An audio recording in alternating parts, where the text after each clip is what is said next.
ጤና ይስጥልን የከበረ ሰላምታችን በመላው ዓለም ሆናችሁ ቃል ስፖርት ዩቲዩብ ቻናላችንን ለምትከታተሉ ውድ አድማጮቻችን ሁሉ ይድረስ ብለናል። ከእናንተ ከሆነ ቃል ስፖርት ዩቲዩብ ቻናል ለዚህም ሰዓት መርጠን ያሰናዳላችሁን ስፖርታዊ ጥንቅሮች በቅደም ተከተል እያጋርናችሁ ቆይታ የምናደርግ ይሆናል። እስከ ፕሮግራማችን ፍጻሜ ቆዩ። ላይክ፣ ሰብስክራይብ፣ ሼር ማድረግ ዛሬም እንዳይረሳ ብለናል።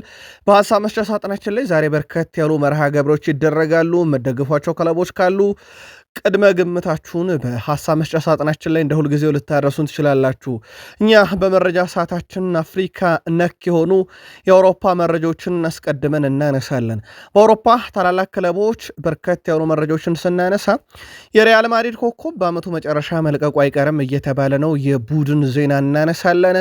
ሰበር መረጃዎችን ይዘናል። በባርሴሎና የመረጃ ሰዓታችን ሁዋን ላፖርታ ከስልጣናቸው ለቀዋል። ፕሬዚዳንቱ ለምን የሚለው እንነግራችኋለን። አስደሳቹ ዜና ወሳኝ ተጫዋቻቸው መመለሱ ነው። በስፔን መረጃዎችን ካነሳን በኋላ በጣሊያን፣ በጀርመን፣ በፈረንሳይ በርከት ያሉ መረጃዎች ተካተዋል። ወደ ቤተሰቦቻችን ከእግር ኳስ ዓለም አንድ ሌጀንድ በቅሌት መዝገብ ውስጥ ስሙ ተገኝቶ በጣም አነጋጋሪ ሆኗል። እናንተ የ21ኛው ክፍለ ዘመን ምርጣችሁ ሜሲ ወይንስ ሮናልዶ? ተጨማሪ መረጃ ይዘናል። ሀሳባችሁን እያጋራችሁን ቆዩን። በተወዳጁ የእንግሊዝ ፕሪሚየር ሊግ 25ኛ ሳምንት ተደርገው ተጠናቆ ከዛሬ ጀምሮ ደግሞ የ26ኛ ሳምንት መርሃ ግብሮችን እንመለከታለን። ልዩ ጥንቅር አሰናድተናል። በጉዳዩ ለውድ ቤተሰቦቻችን አንድ ኮከብ ተጫዋች ቀዶ ጥገና ማድረጉን በይፋ አረጋግጧል። እንመለከተዋለን። በታላላቆቹ ክለቦች የቡድን ዜና ኤርሊንግ ብራውት ሃላንድ ከሲቲ፣ ቤርናርዶ ሲልቫና በዋንጫ ፉክክሩ ላይ የሚገኘውን ማንቸስተር ሲቲን የተመለከተ ወቅታዊ ጥንቅሮችን እናነሳለን። የሲቲዝን ደጋፊዎች ወይም የሲቲ ደጋፊዎች እስከ ፕሮግራማችን ፍጻሜ ቆዩ። በቼልሲ የመረጃ ሰዓታችን አንድ ትልቅ የዝውውር መረጃ ከወደ አርጀንቲና ስለ ቼልሲ ሰምተናል። ሊያምሮ ዣኔር በቃለ መጠይቅ ላይ እሳቸው ፈገግ ያሉበትን በርካቶችን የሚያዝናኑበትን ቃለ መጠይቅ አድርገዋል፣ እንመለከተዋለን። ከዛ ውጭ እሳቸው የቡድን ዜና በጋዜጣዊ መግለጫቸው ላይ አንስተዋል። ዛሬ በጣም ወሳኝ ጨዋታ አለባቸው ከሊድስ ዩናይትድ ጋር። ያችን ሽንፈት ይረሷታል ተብሎ አይታሰብም። እንመለከተዋለን ጨዋታውን። ቼልሲያን ግን ቅድመ ግምታችሁን በሐሳብ መስጫ ሳጥናችን ላይ እየጻፋችሁ እስከ ፕሮግራማችን ፍጻሜ ቆዩ ብለናል። በሊቨርፑል በኩል አንድ ተጫዋች ከለቀቀ ያው ከዝውውሩ ጀርባ ሊኖሩ የሚችሉት ሰው ግልጽ ነው። እሳቸው ግን ስለ ጉዳዩ አንድ ነገር ይናገራሉ፣ እናደርሳችኋለን። ከዛ ውጭ ዛሬ የሚጠበቅ እውነት አለ ከአርኔ ስሎት ጋር በተያያዘ ተጨማሪ የቡድን ዜና ስላገኘን ለሊቨርፑልም ደጋፊዎች እንደዚሁ ስለምናጋራችሁ ሊቨርፑልያን እስከ ፕሮግራማችን ፍጻሜ ቆዩ። በአርሰናል በኩል ለዛሬ በኢደር ያቆየነው አንድ መረጃ ነበረ። መረጃውን አረጋግጠን ይዘን መተናል። ከዛ ውጪ የቡድኑ ቁልፍ ተጫዋቾችን የተመለከተ ወቅታዊ ጥንቅሮችን እናነሳለን።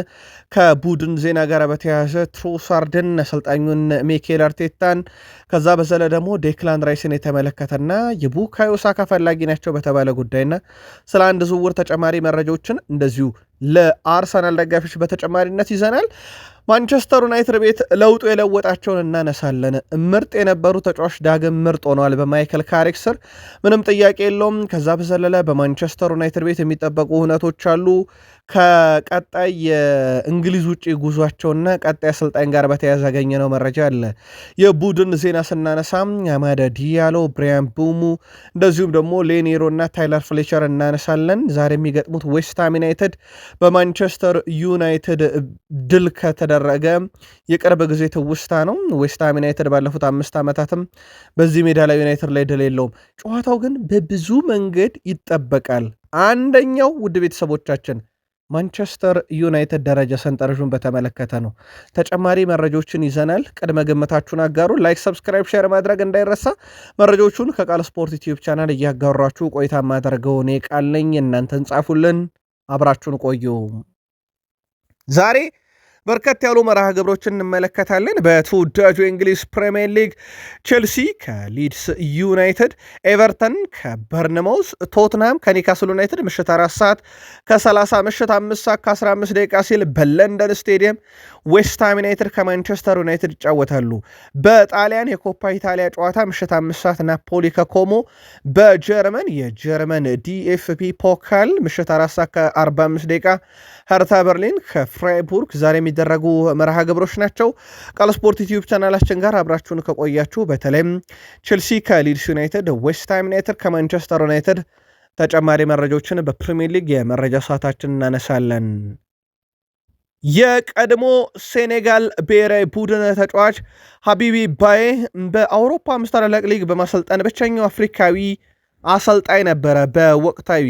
አሁን ግን ተሰናብቷል። በጣም ያልተጠበቀ ስንብት ነው። የፈረንሳዩ ክለብ ስታድ ሬኒስ ሲያሰለጥን የቆየው ሀቢቢ ባዬ በትላንትናው ዕለት ከአሰልጣኝነት መሰናበቱ ታውቋል። ክለቡ በፍራንስ ሊግ ስድስተኛ ደረጃ ላይ የሚገኝ ሲሆን በዚህ ወቅት አሰልጣኙን ማሰናበቱ በጣም አነጋጋሪ ጉዳይ ሆኖ ነበረ። ሌላ አፍሪካ አውሮፓ ጉዳይን እናንሳ በዛው። የናይጄሪያ ብሔራዊ ቡድን አሰልጣኝ ኤሪክ ቺሌ በቀጣይ ሪያል ማድሪድን ማሰልጠን እንደሚፈልግ ተናግሯል። አሰልጣኝ ኤሪክ ቺሌ ሲናገርም ህልሜ ሪያል ማድሪድን ማሰልጠን የመጀመሪያውም አፍሪካዊ መሆን ነው ብሏል። በናይጄሪያ ስላለባቸው ጫና ያነሱት ኤሪክ ቺሌ የማሊ ብሔራዊ ቡድን ሳሰለጥን ከነበረው በ10 እጥፍ ይበልጣል ብለዋል። በማሊ ጋዜጣዊ መግለጫ ሲዘጋጅ 10 ጋዜጠኞች ብቻ ይገኙ ነበር። አሁን ናይጄሪያ ውስጥ 100 እየተገኙ ችግር ብሎኛል ያሉት ሰው ናቸው። በቀጣይ ማድሪድን የማሰልጠን ህልም አለኝ ሲሉ የተደመጡት። ውድ ቤተሰቦቻችን በዚሁ የማድሪድን መረጃ እንቀጥል። በስፔን ቆይታችን ዳኒ ካርቫል በውድድር ዓመቱ መጨረሻም ክለቡን ይለቃል ተብሏል። ምንም አይነት የውል ማራዘሚያም አልቀረበለትም። ተጫዋቹም በግሉ ደስተኛ አይደለም ተብሏል። በሪያል ማድሪድ ቤት ባለው የመጫወቻ ደቂቃና በተያዘበት መንገድ እናም ክለቡ በቀጣይነት በምን አይነት መንገድ ይለያያል የሚለውን ነገር ይወስናል ተብሏል። እስከዚህ ሰዓት ድረስ ግን አትሌቲክ ፋብሪዚዮ ሮማኖ ምንም አይነት ውይይት፣ ምንም አይነት ድርድር ዳኒ ካርቫልን ለማቆየት እየተካሄደ እንዳልሆነ አረጋግጧል። በቦታው ላይ የቼልሲው ማሎ ጉስቶ ስሙ ከሰሞኑ ሲያያዝ እንደነበረ የሚዘነጋ አይደለም። ወጣቱም ትሬንት አሌክሳንደር-አርኖልድ በባለፈው ክረምት በነፃ ሪያል ማድሪድ እንደተቀላቀለ ይታወቃል። ሌላው ከማድሪድ ጋር በተያዘ ቪታኒያም የክረምት የሪያል ማድሪድ እቅድ ነው ተብሏል። በርካታ እቅዶች አሉ። አንድ ባንድ እንመለከታቸዋለን። በእርግጥ እነኚህን እቅዶች ቪታኒያ ግን አንዱ መሆኑም እንዲሁ በስፋት እየተዘገበ ይገኛል። ካስታወሳችሁ ሪያል ማድሪድ እና ባርሴሎና ኃይለኛ ፉክክር ላይ በነበሩበት ዘመን በተለይም ከዋክብቶችን ይዘው በሪያል ማድሪድ በኩል ቤል፣ ቤንዜማ፣ ሮናልዶም በባርሴሎና በኩል ኔይማር ጁኒየር፣ ሱዋሬዝ፣ ሜሲ የነበሩበት ያ ጥምረት የሚረሳ አይደለም። ካስታወሳችሁ በወቅቱ በአንደኛው ሲዝን ላይ ሱዋሬዝ እና ሮናልዶ ለጎል ከፍተኛ ግብ አስቆጠረን ሲፎካከሩ ሜሲ እንዴት አድርጎ ፍጹም ቅጣት ምቱን እንዳመቻቸለት ለሱዋሬዝ ይታወቃል። በወቅቱ ኔይማር ጁኒየር ሱዋሬዝ ከክርስቲያኖ ሮናልዶ በላይ የወርቅ ጫማውን እንዲወስድ የማናረገው ነገር የለም ማለቱ ይታወቃል። አሁን ላይ ግን በዛ ደረጃ ላሊጋው ስለ ፉክክር አለ ወይ? በተጫዋቾች ደረጃ ብቻ ሲሆን ምናልባት ኬሊያን ምባፔ እና ቪኒሲየስ ጁኒየር ይጠቀሳል። መልከታችሁን አድርሱን። በማድሪድ በኩል ምናልባት ከተደረጉት ዝውውሮች ጋር በተያዘ አንዳንድ ጥያቄዎች እየተነሱ ይገኛሉ። አሁን ላይ ሪያል ማድሪድ ባለፈው ክረምት ላይ የፈጸምናቸው ዝውውሮች ስህተት ናቸው ከኳሊቲ አንጻር የሚል ግምገማን ገምግመዋል እያለ ነው ኢኤስፒኤን። በተለይም ቡድኑ አሁን ላይ እያሳየ ከሚገኘው አቋም አንጻር የክረምት ፈራሚዎቻችን ስህተት ሳይሆኑ አይቀሩም የሚል ግምገማ ነው በሪያል ማድሪድ በኩል የተመለከት ነው። ጉዳዩን የሪያል ማድሪድ ደጋፊዎች እንዴት ታዩታላችሁ? በቃል ስፖርት ዩቲዩብ ቻናል በዩቲዩብ ገጻችን ብቻ ጻፉልን። ባርሴሎና የአጋርነት ስምምነት ፈጽሟል። ይህም ትልልቅ ህንፃዎችን ማስታወቂያን የሰራ ውድ ቤተሰቦቻችን በባርሴሎና በኩል በዩናይትድ አረብ ኤሚሬትስ ዱባይ ውስጥ የሚገኙ 4 በጣም ቅንጡ ህንፃዎችን ነው ስፖንሰር ያደረገው ወይም አጋር የሆነው። በዚህ መሰረት የመጀመሪያ ቅድመ ክፍያ ከ6 እስከ 8 ሚሊዮን ዩሮ በአመት 10 ሚሊዮን ዩሮ ከዚህ አጋርነት ያገኛል ባርሴሎና። በእነኚህ ግዙፍ ህንፃዎች ውስጥ እንግዲህ ባርሴሎና ሙዚየም እና እንደዚሁም ደግሞ የባርሴሎና መለያ ቁሳቁስ መሸጫዎችም ሱቅ እንደተበረከተለት ተረጋግጧል። ሞንዶ ዲፖርቲቮ መረጃውን ይዞት ወጥቷል። ይሄም ባርሴሎና ካለበት የፋይናንስ ቀውስ ለመውጣት ሌላ በጣም አቋራጭ መንገድ ይሆናል ማለት ነው። እንደምታውቁት ባርሴሎና አሁን ላይ 10 ሚሊዮን ዩሮ ጋፕ አለበት ወይም ዕዳ አለበት። አንድ ሊከስር ከሚገባው ኪሳራ 10 ሚሊዮን ዩሮ ተጨማሪ ኪሳራዎች ስላሉት ማለት ነው። ያንን ሊያካክስ የሚችል ትልቅ ገቢ ይመስላል ባርሴሎና በዚህኛው መልኩ ደግሞ ያገኘው። ላፖርታ ከባርሴሎና መንበረ ስልጣናቸው መልቀቃቸው ይፋ ተደርጓል። ውድ ቤተሰቦቻችን ነገርየው ግን ከምርጫ ጋር በተያያዘ ጉዳይ ብቻ ነው። ሁዋን ላፖርታ ራሱን ከባርሴሎና ፕሬዚዳንትነት አንስቷል። በዚህም አሁን በሚመጣው የባርሴሎና ፕሬዚዳንታዊ ምርጫ ላይ ዳግም ለመወዳደር እንዲያመቻቸውም ነው ተብሏል። ለምርጫ ይቀርባሉ። በማርች አጋማሽ ወር አዲሱ ፕሬዚዳንት ይፋ ይደረጋል። እሳቸውም ለዛኛው መንበረ ስልጣናቸው ሲሉ ይሄኛውን መንበረ ስልጣናቸውን በጊዜያዊነት ለቀዋል። ከዚህ ጋር በተያያዘም እሳቸው እኔ እኮ ወደ ባርሴሎና ስመጣ ባርሴሎና በገንዘብ ችግር በስፖርታዊ ጉዳይና በተቋም ዙሪያ ብናየው ቀውስ ውስጥ የነበረ ቡድን ነው። ያንን ውድቀት የታደግኩ ሰው ነኝ እያሉ ነው። ቀጣዩ ምርጫ ላይ ይወዳደራሉ። ከተሸነፉ ግን የሊዮኔል አንድሬስ ሜሲ እጅ እንደማይኖርበት አስቀድሞ ማርካ ማረጋገጡ ይታወቃል። ላሚን ያማል በዓለም ዋንጫ ላይም በቀጣይነት እንግዲህ ከብሔራዊ ቡድኑ ጋር ዋንጫ ማሳካት እንደሚፈልግና ለዛ እየሰራ መሆኑን ያረጋግጧል። ልክ እንደ አውሮፓ ዋንጫ ሁሉ ከሀገሬ ጋር የዓለም ዋንጫን ማሳካት እፈልጋለሁ ሲል ተደምጧል። ላሚን ያማል ከባርሴሎና ጋር ደግሞ በተለየ መንገድ ደግሞ የአውሮፓ ሻምፒዮንስ ሊግን የማንሳት ህልም እንዳለው ነው ተጫዋቹ አያይዞ የገለጸው። በባለፈው ዓመት ያጡበት መንገድ በርካታ ባርሴሎናውያንን እንዳበሳጨ ይታወቃል። ከዚህ ጋር በተያያዘ ላሚን ያማል እኔ ብዙ የተለየ ህይወት የለኝም፣ ልክ አንድ የ18 ዓመት ሰው ያለው አይነት ህይወት ነው ያለኝ። ከጓደኞቼ ጋር ጊዜን ያሳልፋለሁኝ፣ ታናሽ ወንድሜ ጋር ጊዜን ያሳልፋለሁኝ፣ ጌሞችን እጫወታለሁኝ፣ እንቅስቃሴዎችን አደርጋለሁኝ። በጣም የተለየ ህይወት የለኝም ብሏል። ምናልባት የአሁኑ ህይወቱ ሊሆን ይችላል። ከ3 ወራት በፊት የነበረ ህይወቱ ከእግር ኳስ ሜዳ ውጪ ምስቅልቅሉ የወጣም በርካቶችን ምከሩት የተባለበት እንደነበረ ይታወቃል። ለባርሴሎና በጣም አስደሳቹ ዜና ጋቪ ትላንትና ከጉዳቱ በኋላ ለመጀመሪያ ጊዜ ከኳስ ጋር ልምምድ ሲያደርግ ተመልክተኗል። የባርሴሎና አማካይም በቀጣይ ጥቂት ጊዜያቶች ውስጥ ወደ ሜዳ ተመልሶ ጨዋታ እንደሚያደርግ ይታወቃል። ያው ቀኑ ይፋ ስላልተደረገ ነው፣ ጥቂት ሳምንታት የሚል መረጃ ግን አግኝተናል። ትልቁ ዜና ግን ጋቪ ወደ ልምምድ ብቻ አይደለም ከኳስ ጋርም ልምምድ እያደረገ ይገኛል። ይሄ በወቅታዊ ሁኔታ ጥሩ ለሆነው ባርሴሎና ሌላ ጥሩ የሚባለው ዜና ነው። እንደሚታወቀው ባርሴሎና በዘንድሮ የውድድር ዓመት በላሊጋ በጣም አስደናቂ ግስጋሴ ላይ ይገኛል። በሜዳው በአጠቃላይ 34 ግብ አስቆጥሮ 5 ግብ ብቻ የተቆጠረበት ቡድን ነው። እንዳጠቃላይ ከዛ ከቼልሲ ጨዋታ በኋላ 18 ጨዋታዎችንም አድርጓል። ያ 3-0 በአውሮፓ ሻምፒዮንስ ሊግ ከተሸነፉበት ጨዋታ በኋላ እነኚህ የ18 ጨዋታ አንድ ሽንፈት ብቻ ነው በሪያል ሶሴዳድ ያስተናገደው። ቀሪ 17ቱን ድል አድርጓል። እዚህ ቡድን ላይ ነው እንግዲህ ጋቪ ከጉዳት አገግሞ ልምምድ ከኳስ ጋር የጀመረው። ትላንት በስፔን ላሊጋ አንድ የቀረ ተስተካካይ መርሃ ግብር ነበረ። በ23ኛ ሳምንት ቪላሪያል ከኢስፓኞል ያደረጉት ጨዋታ ነበረ። ባለሜዳው ቪላሪያል 4-1 በሆነ ውጤት ድል አድርጓል። የቪላሪያልን 4 የማሸነፊያ ግቦች ሚካ ታውድስ 35ኛው ደቂቃ ላይ፣ ሳሊናስ በራሱ መረብ ላይ ኢስፓኞሉ ተጫዋች 41ኛው ደቂቃ ላይ ያስቆጠረላቸው፣ ኒኮላስ ፔፔ 50ኛው፣ እንደዚሁም ሞልዴሪዮ 55ኛው ደቂቃ ላይ አራቱን የቪላሪያል የማሸነፊያ ግቦች ሲያስቆጥሩ እንግዳው ቡድን ኢስፓኞል ከሽንፈት ያልታደገች ብቸኛ ግብ ካቤሪያር ነበረ 88ኛው ደቂቃ ላይ ከመረብ በማሳረፍ የቻለው። ባርሴሎና አሁንም በ58 ነጥብ በ40 ንጹህ ግብ ይመራል። ሪያል ማድሪድ በ57 ነጥብና በ31 ግቦች ይከተላል። አትሌቲኮ ማድሪድ በ45 ነጥብና 20 ግቦች ሶስተኛ ነው። ቪላሪያል በ45 ነጥብ አራተኛ በግብ ክፍያ ተበልጦ፣ ሪያል ቤት በ38 ነጥብ 5ኛ ደረጃ ላይ እንደዚሁ መቀመጥ ችለዋል። በጣሊያንም አንድ መርሃ ግብር ነበረ፣ በተስተካካይ መርሃ ግብር። ውድ ቤተሰቦቻችን ይህ መርሃ ግብር በሁለት መርሃ ግብር ነበር። አንደኛው በሮማና በካግላሪ መካከል የነበረ መርሃ ግብር ነው። ጨዋታው በሮማ 2-0 አሸናፊነት ተጠናቋል። የሮማን 2 የማሸነፊያ ግቦች ዶኒ ማለን 25ኛውና 65ኛው ደቂቃ ላይም ግብ ማስቆጠር ችሏል። ዶኒ ማለን በአዲሱ ክለቡ ሮማ ባደረጋቸው ያለፉት 4 ጨዋታ 3 ጎሎችን አስቆጥሯል። በአስቶን ቪላ ቤት ለመልቀቁ ምክንያት የነበረው የጨዋታ ደቂቃ ማጣት እንደነበረ የሚዘነጋ አይደለም። ዶኒ ማለን የአስቶን ቪላ ደጋፊዎች ብዙ አልጠበቁትም። በኋላ ላይ በታሚ አብርሃ ተተክቷል። አሁን ተጫዋቹ የመጫወቻ ደቂቃ ባገኘበት ሮማ ቤት በ4 ጨዋታ 3 ጎሎችን አስቆጥሯል። ትላንትና ብቻ ካግላሪን ሲያሸነፉ 2 ግቦችን በምሽቱ ጨዋታ አበርክቷል። አታላንታ ከክሮሜንሴ ሌላኛው የአራተኛ ሳምንት የጣሊያን ሴሪ መርሃ ግብር ነበር። አታላንታ ከጨዋታ ብልጫ ጋር ነው ክሮሜንሴን 2-1 ያሸነፈው። በአታላንታ በኩል ክርስቶቪች 13ኛው ደቂቃ፣ ዛፓኮስታ 25ኛው ደቂቃ ላይ ሁለቱን ግቦች ሲያስቆጥሩ፣ በክሮሜንሴ በኩል ከሽንፈት ያልታደገች ግብ 94ኛው ደቂቃ ላይ ትሮሽቢ ነበረ ማስቆጠር እየቻለው። ውድ ቤተሰቦቻችን ውጤቱን ተከትሎ ኢንተር ሚላን በ58 ነጥቦች አሁንም መሪ ነው። ሚላን በ50 ይከተላል።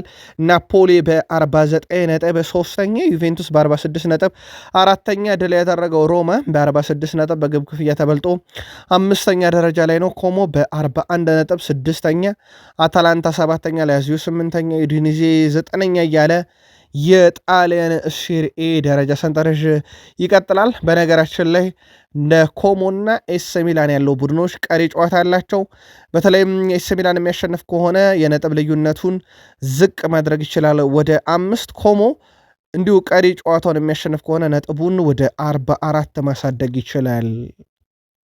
ጀርመን ደርሰናል። የቃል ስፖርት ዩቲዩብ ቻናል ቤተሰቦቻችን በጀርመን ቡንደስሊጋ በዘንድሮ የውድድር ዓመት ከፕሪሚየር ሊግ የመጡ ተጫዋቾች ያሳዩት ብቃት ፍጹም የተለየ ነው። ሃሪኬን በውድድር ዓመቱ እያሳየ በሚገኘው ብቃት ወጥነቱም 8.25 የተሰጠው ተጫዋች ሆኗል በሬቲንግ ደረጃ። ይሄ ከፍተኛው ቁጥር ነው። ኦሊሴ ሁለተኛ፣ ሉዊስ ዲያስ ሶስተኛ በምርጥ ወጥ ብቃት የሚገኙ ብሏቸዋል ፉት ሞብ። ከዚህ ጋር በተያያዘ እኛም መረጃዎችን ለማሰባሰብ ጥረት አድርገን ነበረ። ዘንድሮ በአጠቃላይ እነኚህ ሶስት የባየር ሙኒክ የፊት መስመር የቀድሞ የፕሪሚየር ሊግ ተጫዋቾች በቶትንሃም በክሪስታል ፓላስ እና በሊቨርፑል ሃሪኬን በ38 ጨዋታ 41 ጎልና 6 አሲስት ያለው ተጫዋች ነው። ኦሊሴ በ38 ጨዋታ 16 ጎልና 22 አሲስት ያለው ነው። እንዲሁም ዲያዝ በ30 ጨዋታ 18 ጎልና 11 አሲስት ያለው ተጫዋች ነው። እነኚህ ሶስት ተጫዋቾች ጥምረታቸው በጣም አስፈሪ ይመስላል በአውሮፓ ውስጥም። ፉት ሞብም ለዛ ነው በወጥነት እየተጫወቱ የሚገኙ ብሎ በሰጣቸው ሬቲንግ ከ1 እስከ 3 ሃሪኬን፣ ኦሊሴ፣ ዲያዝ እያለ የሚቀጥለው። የቡንደስሊጋ እግር ኳስ አፍቃሪያን የሶስቱን የቀድሞ የፕሪሚየር ሊግ ተጫዋቾች ጥምረት እንዴት አገኛችሁት? ጻፉልን። በፍራንስ ሊጋ በዘንድሮ የውድድር ዓመት አንዳንድ ያየናቸው ክስተት የሆኑ አጋጣሚዎች አሉ። ለአብነት ያክል ኦሎምፒክ ሊዮን በሁሉም መድረክ ባደረጋቸው ያለፉት 12 ጨዋታ 12ቱንም ድል ማድረግ ችሏል። ሌላው የፍራንስ ሊጋን ለሰዓታትም ቢሆን ከፓሪስ ሰን ጀርሜን እየተቀበለ የሚመራው ሌንስ የተባለው የፍራንስ ሊጋ ክለብ ደግሞ በሜዳውና በደጋፊ ፊት የፍራንስ ሊጋ ጨዋታዎችን ያለፉትን 10 ጨዋታ 10ሩንም ድል አድርጓል። ሌንስን በሜዳው መግጠም ደግሞ ሌላ ፈታኙ አጋጣሚ መሆኑን እንዲሁ የተመለከትንበት ነው። ከፈረንሳይ ያልወጣንም ውድ ቤተሰቦቻችን በጥር ዝውውር መስኮት በጣም ያልተጠበቀ ዝውውር ፓሪስ ሰን ዠርሜን እንዳከናወነ ይታወቃል። ይሄም ዶሮ ፈርናንዴዝን ከባርሴሎና ማስኮብለሉ ይታወቃል። ሁዋን ላፖርታ፣ ዴኮ፣ ሃንስ ፍሊክ ብስጭት ያሉበትና በጋዜጣዊ መግለጫ ጭምር ሳይቀር ንዴታቸውና ቁጭታቸውን መሸሸግ ያልቻሉበት ዝውውር ነበረ።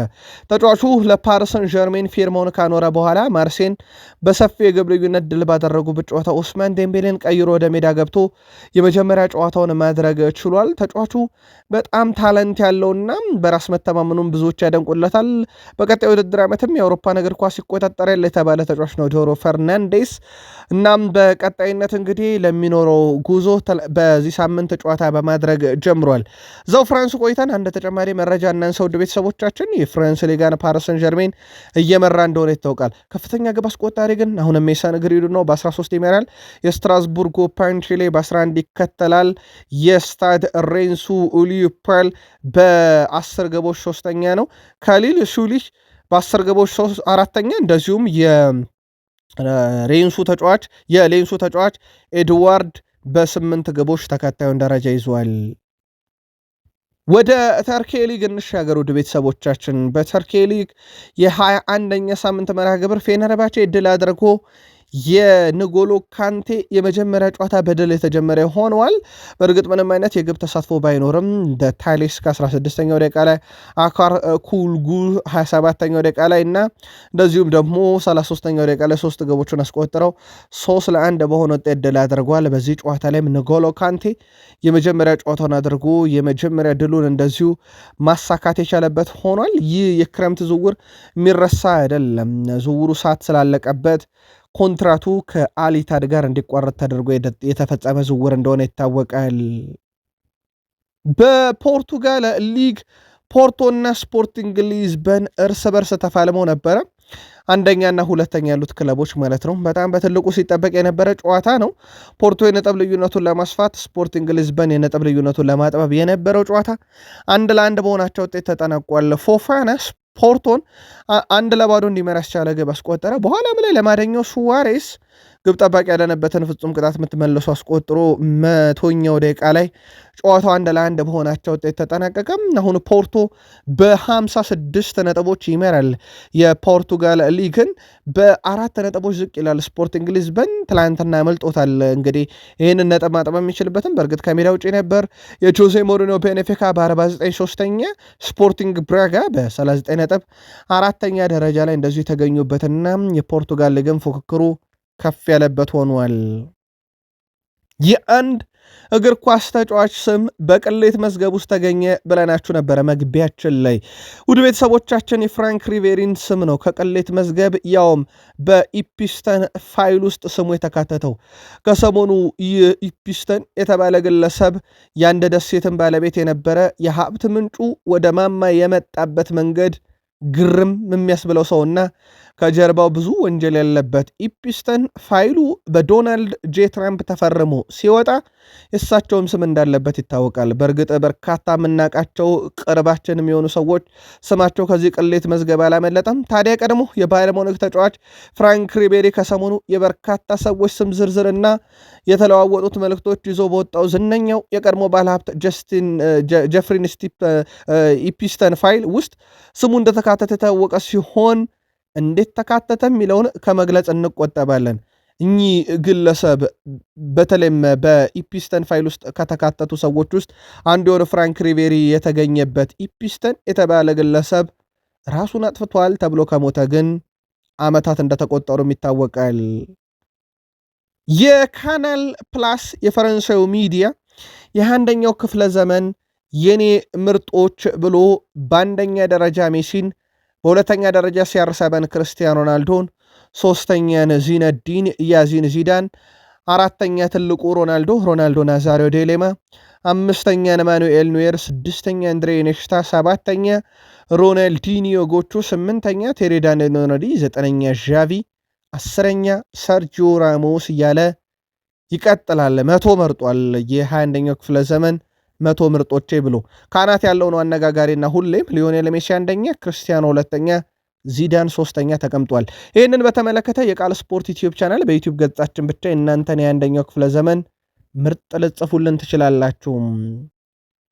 ውድ ቤተሰቦቻችን ከተወዳጁ የእንግሊዝ ፕሪሚየር ሊግ ብቻ ወዳገኘናቸው ስፖርታዊ ጥንቅሮቻችን ተሻገርን። ከፕሪሚየር ሊግ የመረጃ ሰዓታችን ጋር ቆዩ። ላይክ፣ ሰብስክራይብ፣ ሼር አድርጉን።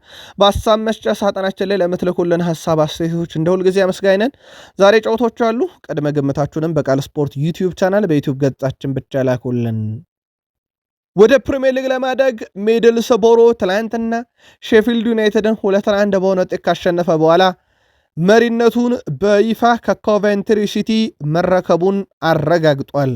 ኮቬንትሪ ሲቲ አጣብቂኝ ውስጥ ነው። ኢፕስዊች ታውን ራሱ አንድ ቀሪ ጨዋታ አለው። ካሸነፈ በ2 ነጥብ ብቻ ይጠገዋል ማለት ነው ኮቬንትሪ ሲቲን። ሚድልስቦሮ ግን ትላንት ማሸነፉን ተከትሎ ነጥቡን 61 አድርሶ ሻምፒዮንሺፑን መምራት ጀምሯል። ይህ ሲሆን ከኦክቶበር አጋማሽ በኋላ ለመጀመሪያ ጊዜ ነው የፍራንክ ጄምስ ላምፓርድ ቡድን ያልተጠበቀ ማሽቆልቆል ትላንትና በሚድልስቦሮ ደረጃውን እንዲነጠቅ አድርጎታል። ትላንትና የሁስኮርድን የ25ኛ ሳምንት ምርጥ 11 ስናደርስ በቃል ስፖርት ዩቲዩብ ቻናል በሀሳብ መስጫ ሳጥናችን ላይ አብዛኛው የመጣው ጥያቄ የአለን ሺረር ነበርና የእሱን ምላሽ ይዘን መተናል። በአሰልጣኝነት የእሱ ምርጥ የተባለው ኬት አንድሪው ነው፣ የብሬንትፎርዱ አሰልጣኝ። ተጫዋቾችን እንመልከት። ሜዳ ላይ ያሉትን ግብ ጠባቂ ፒክፎርድ ተመርጧል። 3 ተከላካዮች ፖጊያል ከሊድስ ዩናይትድ፣ ሌርማክ ከክሪስታል ፓላስ እና ማርክ ጉዌ ከሲቲ ተመርጧል። የአማካኝ ስፍራው ሲልቫና ዙቤሜንዲ ከማንቸስተር ሲቲ እና ከአርሰናል ሲመረጡ የእነሱ አጣማሪዎች ኦትዋራ እና ሰመርቪል ከዌስትሃም ዩናይትድ እና ከብሬንትፎርድ ተመርጧል። 3ቱ የፊት መስመር ተጫዋቾች ኮል ፓልመር ከቼልሲ፣ ብሩኖ ሚጌል ፈርናንዴስ ከማንቸስተር ዩናይትድ እና ቪክተር ጌኬሬስ ጌሬሽ ከአርሰናል የተመረጡ ናቸው። ቃል ስፖርት ዩቲዩብ ቻናል ላይ የምትገኙ ውድ ቤተሰቦቻችን እነኚህ በአለን ሽረር የተመረጡ ምርጥ 11ዎች እንዳልኳችሁ አሰልጣኝ ኬት አንድሪው ናቸው ከብሬንትፎርድ። እናንተ የተለየ ምርጥ ካለ ግን በቃል ስፖርት ዩቲዩብ ቻናል የሀሳብ መስጫ ሳጥናችን ላይ ያደርሱን። አንድ ኮከብም ትላንትና ቀዶ ጥገናውን በተሳካ ሁኔታ አጠናቋል። ንብረትነቱ የሲቲ በውሰት ኤቨርተን የሚገኘው ጃክ ግሪሊሽ ትላንትና ቀዶ ጥገና ማድረጉን አረጋግጧል። ከሰሞኑ ይህ ተጫዋች ለረጅም ጊዜ ከሜዳ እንደሚርቅ ነግሬያችሁ ነበረም። አሁን ደግሞ ተጫዋቹ ቀዶ ጥገና ማድረጉን ይፋ አድርጓል። መቼ ይመለሳል በሚለው ጉዳይ ላይ ግን የወጡ ተጨማሪ መረጃዎች የሉም። እንዳገኘን የምናደርሳችሁ ይሆናል። ከሰሞኑ ያው ቀዶ ጥገና የሚያደርጉ ተጫዋቾች በርከት ብሏል። በስጋት ደረጃ የሚጠቀሰው አንድም የውድድር ዓመቱ እየተጠናቀቀ መጥቷልና ለክለቦች በጣም አስፈላጊ ናቸው በዚህ ሰዓት። ሁለትም ቀጣይ በ2026 በአሜሪካ ካናዳና ሜክሲኮ አስተናጋጅነት የዓለም ዋንጫ እንደሚካሄድ ይታወቃል። ውድ የቃል ስፖርት ዩቲዩብ ቻናል ቤተሰቦቻችን በዩቲዩብ ገጻችን የምትገኙ ለዛ ራሳቸውን በሚያዘጋጁበት ሰዓት ጉዳቱ እንደ ክለብ ደግሞ ባለቀ ሰዓት የሚሰጡት ግልጋሎት አለመገኘቱ ጉዳት ሊኖረው ይችላል። ኤርሊንግ ብሮት ሃላንድ በቂ ግቦችን እንግዲህ አስቆጥር ያለውኝ በመጀመሪያ አካባቢ ላይ ግን አሁን ላይ ግቦችን እያስቆጠርኩ አይደለም፣ መሻሻል እንዳለብኝ አውቃለሁ። እናም እነኚህ ግቦች ቁጥር ከዚህ በላይ መጨመር ያለብኝ ብሏል። እናም በዚህ ዓመት የግብ መጠን ይቀጥላል ብሏል። 28 ግቦች አሉት። በእርግጥ እሱ ጥሩ አይደለውም በወቅታዊ ሁኔታ በሚልበት ሰዓት ላይ 28 ግቦች አሉት በዚህ ውድድር ዓመትና ይሄ በጣም ትልቅ የሚባል ቁጥር ነው። ሃላንድ ግን እሻሻላለሁ እያለ ይገኛል። ፔፕ ጋርዲዮላ ጥቂት ጨዋታ ብቻ ግብ አላስቆጠረም ብላችሁ እሱን ለመተቸት አትፍጠኑ ማለታቸው ይታወቃል። ያለው የግብ መጠን ብዛት በጣም አስደናቂ ነው። በአውሮፓ ዙሪያ ከነ ኬሊያን ምባፔ ከነ ሃሪ ኬን እየተፎካከረበት ነው። ትችት የወረደበት ወይም ትችት የመጣበት ግን 2026 ከገባ በኋላ ያ 2025-26 የውድድር ዓመት ጅማሩ ላይ እንደነበረው ሃላንድ በርካታ ግቦችን አለማስቆጠሩ እንደነበረ ይታወቃል። ሲቲ ከሊቨርፑል ባደረጉት ጨዋታ ላይ ካስተዋላችሁ ቤርናንዶ ሲልቫ አቻ ካደረጋቸው በኋላ ያደረገው ቅጽበት ብዙዎች ልብ አላለውትም። ምክንያቱም ጨዋታ ላይ ዶሚኒክ ሶቦዝ ላይ አቋቋም ነው ለግቡ ምክንያት በሚል አጀንዳ የነበረው አንዱም እሱ ነበር። ሁለተኛ ዶሚኒክ ሶቦዝ ላይ ሌላ አጀንዳ ነበር። መጨረሻ ላይ በቀይ የወጣበት መንገድ ሃላንድ አንፊልድ ላይ ግብ ማስቆጠሩ ሌላ አነጋጋሪ ነበር። በርናንዶ ሲልቫን ግን እንንገራችሁ ግቡ ከተቆጠረ በኋላ ኳሷን ከመረቧ ይዟት እየሮጠ ወጥቷል። ልብ አድርጉ ጨዋታው በአምና ሻምፒዮን ሊቨርፑል እና ዘንድሮ በ6 ነጥብ ልዩነት በአርሰናል የሚበለጠው ሁለተኛ ላይ ያለው ሲቲ መካከል ነው። ያቻቻ ግብ ብዙ ማስፈንደቅ ነበረባት፣ ግን በርናንዶ ሲልቫን ብዙ አላስፈነደቀችም። ይልቁን ሲቲዎች ለማሸነፍ ብቻ ሜዳ እንደገቡ ያሳይ ነበርና በርናንዶ ሲልቫ ኳሷን ከግብ ክልል ይዟት እየሮጠ ወጥቶ ነበረም። በጣም አስገራሚ ነበረ ቅጽበቱ ካስተዋላችሁ። አርሰናልን ዋንጫ ሲነጥቅ 2022-23 በ5 ነጥብ ነበረ። 2024 ላይ ሲቲ አርሰናልን ዋንጫ ሲነጥቅ በ2 ነጥቦች በልጦ ነበረ። ዘንድሮ በ6 ነጥብ ተበልጦ 25ኛ ሳምንት ላይ ነው። በአመቱ መጨረሻ እንዴት ይሆንለታል የሚለው ይጠበቃል።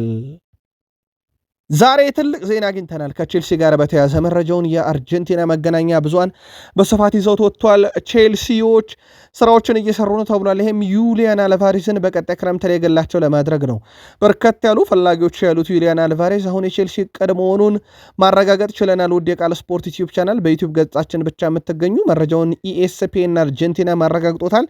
ዩሊያን አልቫሬዝ በቀጣይ ክረምት ላይ አትሌቲኮ ማድሪድን ይለቃል የሚለው መረጃ ከተሰራጨ በኋላ ማለትም ሊለቅ የሚችልበት እድል ስሙ ከባርሴሎና ጋር ሲያዝ ነበር። የፋይናንስ ሁኔታ ትልቁ ጥያቄ ነው።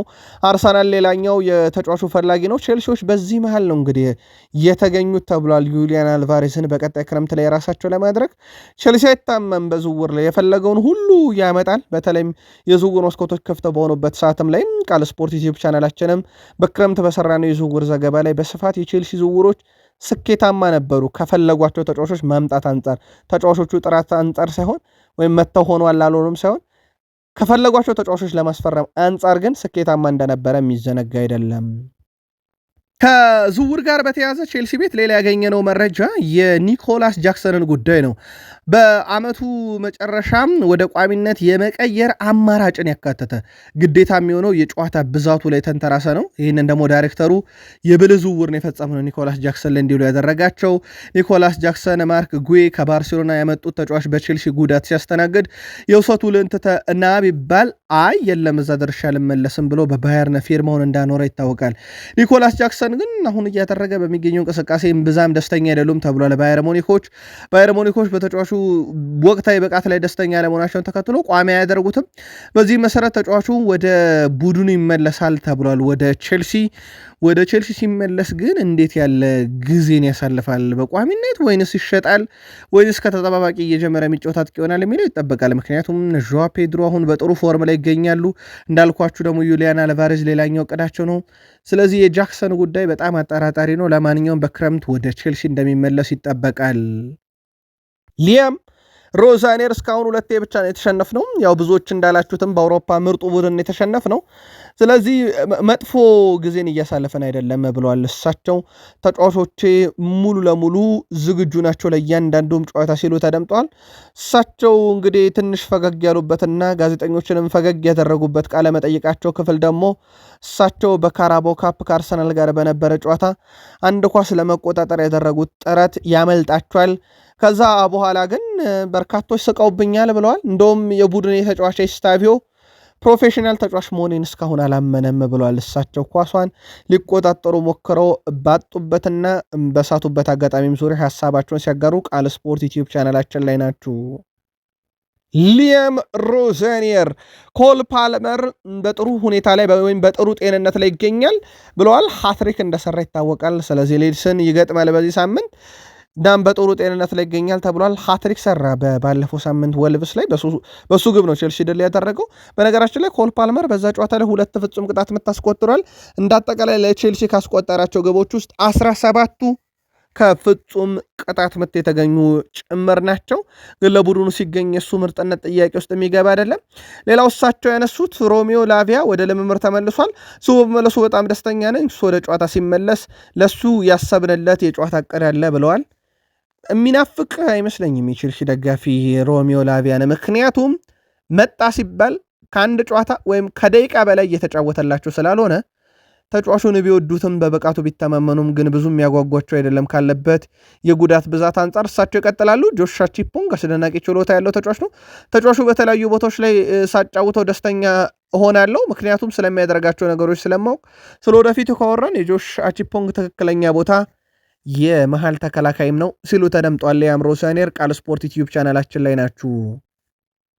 ቼልሲ ዛሬ ከሊድስ ዩናይትድ ምሽት 4 ሰዓት ከ30 ደቂቃ ሲል ይጀምራል ጨዋታው ስታንፎርድ ብሪጅ ላይ። ቼልሲ በዚህ ውድድር ዓመት 21 ድል አለው፣ 8 አቻ 10 ሽንፈት አስተናግዷል። በሊድስ ዩናይትድ በኩል 8 ድል አለው በዚህ ዓመት 9 አቻ 10 ሽንፈት አስተናግዷል። ከድሉም ካቸውም በላይ የሊድስ ሽንፈት ቁጥር ይበልጣል። ቼልሲ በዚህ የውድድር ዓመት በመጨረሻ 5 ጨዋታ 4 ድል አለው። በካራቦ ካፕ ከአርሰናል ጋር የተሸነፉበት ጨዋታ ብቻ ይጠቀሳል። በሊድስ ዩናይትድ በኩል በመጨረሻ 5 ጨዋታ 3 ድል 1 አቻ 1 ሽንፈት አስተናግደዋል። በሁለቱ ክለቦች የእርስ በርስ ግንኙነት ታሪክ በነገራችን ላይ ሊድስ ዩናይትድ 41 ጊዜ ቼልሲን ረቶታል። ቼልሲ 36 ጊዜ ነው ያሸነፈው፣ 29 ጊዜ ደግሞ ባቻ ውጤት አጠናቋል። የመጨረሻ ግንኙነታቸውን ብናይ ኢላንድ ሮድ ስቴዲየም ላይ ሊድስ ዩናይትድ ቼልሲን 3-1 አሸንፎታል። ምናልባት ቼልሲ ዛሬ ሂሳብ ያወራረድ የሆነ የምንመለከት ይሆናል። የመጨረሻ 4 ግንኙነታቸው በቼልሲ 2 አሸናፊነት በሊድስ 2 አሸናፊነት የተጠበቀ ነበረ። ቅድመ ግምታችሁን በቃል ስፖርት ዩቲዩብ ቻናል በዩቲዩብ ገጻችን ብቻ አጋሩን። የአሌክሲስ ማካሊስተር ወላጅ አባት ምናልባት ማካሊስተር ሊቨርፑልን ከለቀቀም የእሳቸው ሚና ምንም ጥያቄ የለውም ትልቁ ይሆናል። ጥንቃቄ ማድረግ አለብኝ እያሉ እሳቸው አሁን ለሊቨርፑል እየተጫወተ ነው ልጄ የሚሉት የአሌክሲስ ማካሊስተር አባት ወደፊት እድሉ ከተገኘና ተገቢ ከሆነ የራሱን ውሳኔ ማድረግ ይኖርበታል እያለ ነው። ምናልባት እሳቸው ስም ያልጠሩት ሪያል ማድሪድ ከጠየቀን እየጠበቅን ነው ማለታቸው ሊሆን ይችላል እየተባለ ነው። በአሁኑ ጊዜ መናገር የሚችለው አሌክሲስ በሊቨርፑልና በአሁኑ ሲዝን ላይ ያተኩራል የሚለው ነው።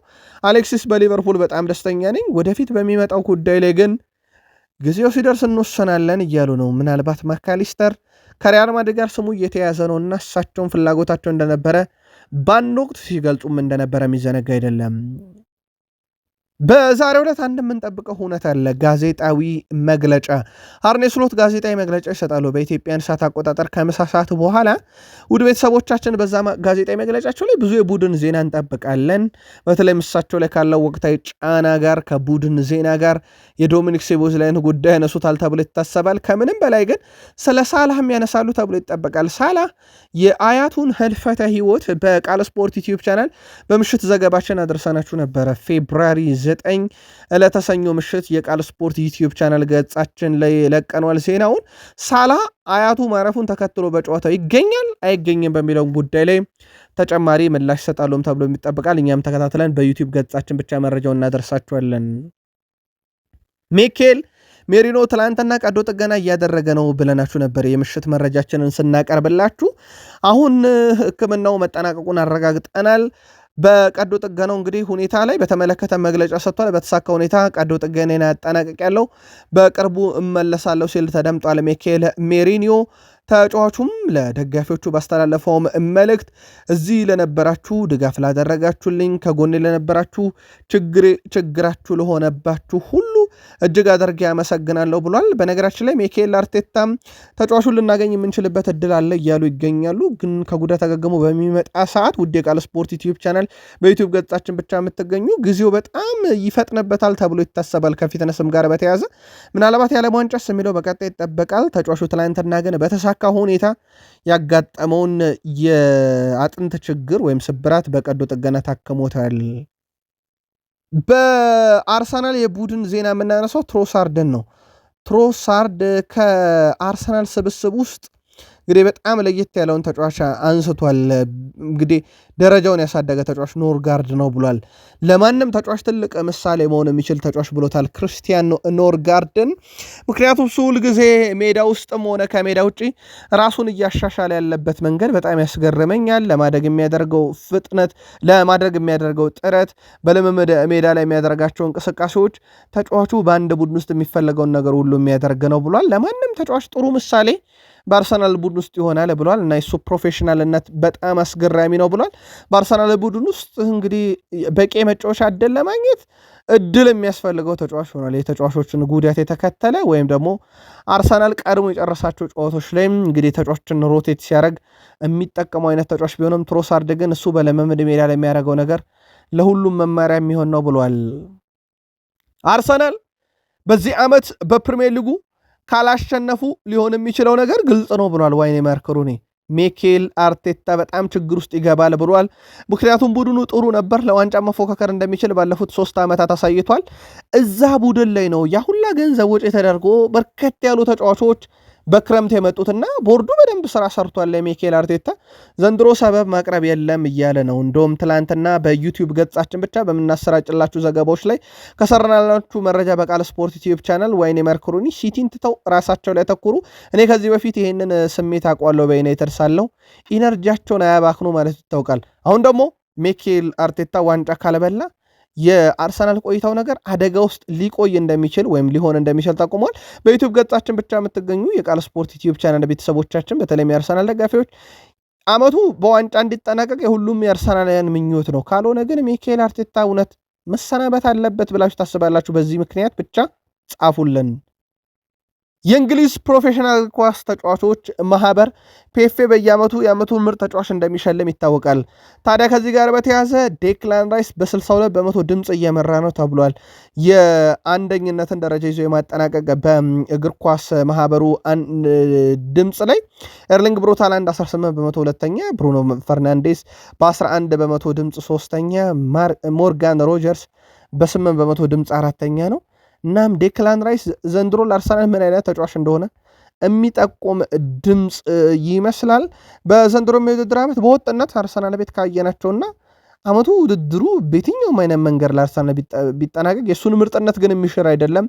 ዴክላን ራይስም የእንግሊዝ እግር ኳስ ፕሮፌሽናል እግር ኳስ ተጫዋቾች ማህበር አንደኛ ሆኖ የማጠናቀቅን ድምፅ ካሁኑ እያሰባሰበው ይመስላል። ከዝውውር ጋር በተያያዘ ፍሎሬንቲኖ ፔሬዝ የሳካ አድናቂ መሆናቸው ይታወቃል። በእርግጥ እሳቸው ፕሪሚየር ሊግ ኮከብ ሆኖ የማያደንቁት የለም። ያንንም ተጫዋች የማስኮብለል ልምድ አላቸው። ከአርሰናል ቤት ሳሊባን ለማስኮብለል እቅድ ነበራቸው። የተወሰነ ሙከራ አድርገው በአርሰናል ኮንትራቱን አራዘመባቸው። እንደ ሳካ ያለን ተጫዋች እንደሚያደንቁ ከተነገረ በኋላ ለአርሰናል ደጋፊዎች ስጋት የሆኑ መረጃዎች ሲወጡ እንደነበረ ይታወቃል። ግን አርሰናል በቀላሉ ተጫዋቹን አሳልፎ ይሰጣል ተብሎ ስለማይጠበቅ በስጋት ደረጃ አትያዙት። ምናልባት ግን ሳካ ራሱ ፈልጋለሁ ብሎ አርሰናልን ካለቀቀ በስተቀር። ሌላው የሳንድሮ ቶናሊን ጉዳይ በተመለከተ ነው። ፋብሪዚዮ ሮማኖ ተጫዋቹ ፍላጎት አለው፣ አርሰናሎችም ቢሆኑ በቀጣይ ክረምት ላይ የሆነ ሙከራ ማድረጋቸው አይቀርም ብሏል። በሳንድሮ ቶናሊ ላይ በተለይም አማካይ ክፍሉን ከዚህ በበለጠ ማጠናከር፣ የአውሮፓ መድረክ ላይ በትልቁ መፎካከር የአርሰናል ቀጣይ እቅድ ነው። አርሰናል ከብሬንትፎርድ ውድ የቃል ስፖርት ዩቲዩብ ቻናል በዩቲዩብ ገጻችን ብቻ የምትገኙ ሐሙስ ጨዋታም እንዲሁ በፕሪሚየር ሊግ እንደሚያደርጉ ይታወቃል። ዩናይትድ ደረስን። ሌሳንድሮ ማርቲኔዝ ከለውጡ ተጠቃሚዎች፣ ለውጡ በብዙ ከለወጣቸው የዩናይትድ ሰዎች ውስጥ ይጠቀሳል። በተለይ ማንቸስተር ዩናይትድ ከኤሪክ ቴናግ ሩበን አሞሪ፣ ከሩበን አሞሪ ዳረን ፍሌቸር፣ ከዳረን ፍሌቸር ማይክል ካሪክ ላይ ሲደርስ አሁን ተጫዋቹ ከጉዳት ነፃ ሆኖ በወጥነት ግልጋሎት እየሰጠ እንደሆነ የሚታወቃል። ውድ ቤተሰቦቻችን ሌሳንድሮ ማርቲኔዝ 19 ትክክለኛ ኳሶችን በቶትናም 3ኛ የሜዳ ክፍል ላይ ያቀበለ በ25ኛ ሳምንት ትልቁ ቁጥር ሆኖ ተመዝግቦለታል። ያ ብቻ አይደለም ውድ ቤተሰቦቻችን 103 ኳሶችን በትክክል አቀብሏል። ይሄ በማንቸስተር ዩናይትድ ከኖቬምበር 2024 በኋላ የተመለከተው ትልቁ ቁጥር ነው። ኦልሞስት 2 ዓመት በሉት ውድ ቤተሰቦቻችን። እንዴት ያለ ድንቅ ጊዜን እያሳለፈ እንደሆነ ማሳያ ነው። ሌሳንድሮ ማርቲኔዝ ከመከላከል ኳሷን እስከ መጫወት የሌሳንድሮ ማርቲኔዝ ሚና በማይክል ካሪክ ስር እንዲሁ ጎልቶ የወጣበት ነው ማለት ይቻላል። ኮቢ ሜኖ በማንቸስተር ዩናይትድ ቤት እንደ አዲስ ፈራሚ ያክል ድንቅ ጊዜን ዘንድሮ እያሳለፈ ነው በማይክል ካሪክ ስር። እንደምታስታውሱት 2 አሲስቶችን ባለፉት 3 የፕሪሚየር ሊግ ጨዋታ አበርክቷል። ባለፉት 63 ጨዋታ አንድ ነበረው። ይሄ በኤሪክ ቴናግና በሩበን አሞሪም ስር እንደ አጠቃላይ ምርጥ መሆኑ ጥያቄ አልነበረም በኤሪክ ቴናግ።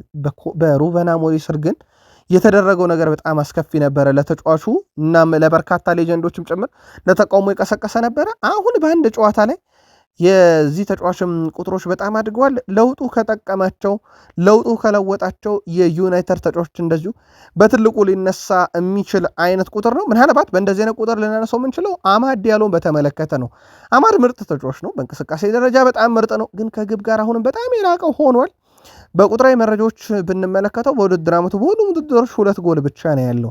ምናልባት ይህ ተጫዋች ወደ እንደዚህ አይነት የግብ ቁጥሮች የሚመለስበት ጨዋታ መቼ ሆነ በማይክል ካሪክ ስር የሚለው ግን በትልቁ ይጠበቃል።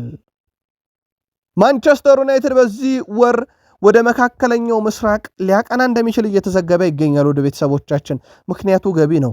ክለቡ እንግዲህ አማራጭ ከያዛቸው ሁኔታዎች ውስጥ አንደኛው እንግዲህ ልምምዶችን ማዘጋጀትም ነው ተብሏል። ጨዋታዎችን ካጣ ተጫዋቾች ከኤቨርተን ጋር ከሚደረገው ጨዋታ ለመዘጋጀት በካሪንግተን ስልጠና ከመጀመራቸው በፊት ክለቡ ለ4 ቀናት እረፍት ሊሰጣቸው ማቀዱ እየተዘገበ ይገኛል። ከዛ በዘለለ ግን ወደ መካከለኛው ምስራቅ በማቅናት ደግሞ ገንዘብ ለማሰባሰብ እቅድ መያዙ እንደዚሁ እየተዘገበ ይገኛል። ሌላው ከማንቸስተር ዩናይትድ ጋር በተያዘም ልናነሳ የወደድ ነው ውድ ቤተሰቦቻችን ከአሰልጣኝ ሹመት ጋር በተያዘ ነው።